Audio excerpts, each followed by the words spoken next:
क्या ओट्स से weight lose होता है?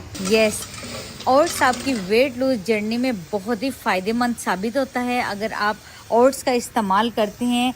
इसमें बेशुमार कार्बोहाइड्रेट्स और मिनरल्स पाए जाते हैं और इससे आपका शुगर लेवल भी कंट्रोल होता है। अगर वेट लूज़ जर्नी आपने स्टार्ट की है तो ओट्स का दलिया बना के खाना स्टार्ट करें और इसके बाद आपने इसको ठंडा करके इसके ऊपर कुछ ड्राई फ्रूट्स डालिए, नट्स डालिए, फ्रेश फ्रूट डालिए, इसको आप खाएं और आपको सारे विटामिन्स मिनरल्स इसमें मिलेंगे। डेली बेसिस पे इसको इस्तेमाल करें और हेल्दी रहिए, फिट रहिए। बहुत सारे लोग जिम ज्वाइन करते हैं और उनको अपने वेट की बहुत परवाह होती है और डेली बेसिस पे इसको बना के खाना स्टार्ट करें तो आपको फ़ायदे ही फ़ायदे मिलेंगे। वीडियो अच्छी लगी, रेसिपी अच्छी लगी, चैनल को सब्सक्राइब कीजिए, वीडियो को लाइक कर दीजिए, बेल आइकन को ज़रूर प्रेस कीजिए। इंस्टाग्राम पर हैं तो मेरे चैनल को फॉलो कीजिए।